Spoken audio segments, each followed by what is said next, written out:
राजन, ही सगळी वाद्य आपण नवीन आणली आहेत बरं का।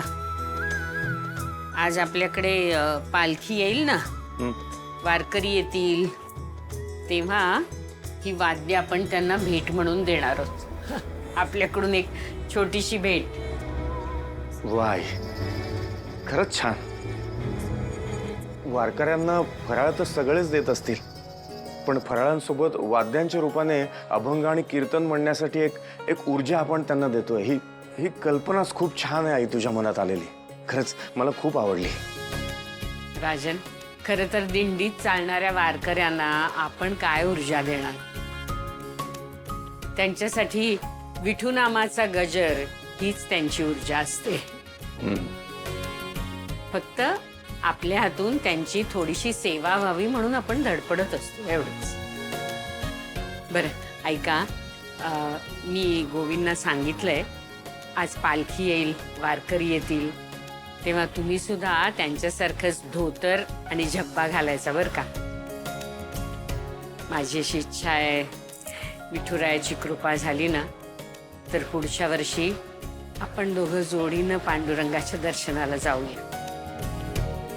वारकऱ्यांसारखेच त्यांच्या दिंडी बरोबर चालत जाऊया आपण।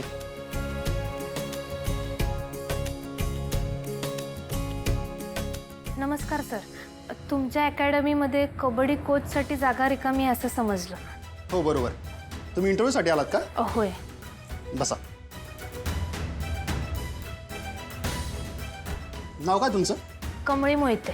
शिक्षण? ग्रॅज्युएशन सुरू आहे माझं, आता सेकंड इयरला आहे आणि फर्स्ट इयरला विद्यापीठात पहिला नंबर आला होता। अच्छा, आणि तुम्ही कबड्डी किती वर्षापासून खेळतात? म्हणजे तसं म्हणायला गेलं तर लहानपणापासूनच खेळतोय।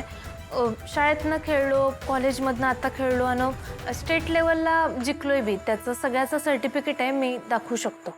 हो, ॲक्च्युली ती लागतीलच। ए गप्पा बसा रे। या मुलांमध्ये ना शिस्त नावाचा प्रकारच नाहीये।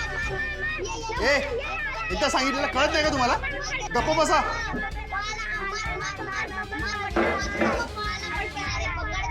ए, गप्पा बसा बोललो ना, गप्पा बसा ना, दोघांना हाकलून जाईल। चला हे गाईत ना।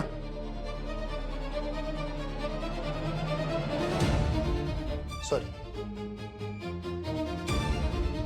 ॲक्च्युली आम्ही स्लम एरियातले जे गरीब मुलं असतात ना, त्यांना कमी पैशांमध्ये कबड्डी शिकवतो।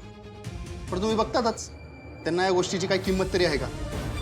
एकामध्ये शिस्त नाहीये, सगळे बेशिस्त आहे। रोजची भांडणं, मारामारी।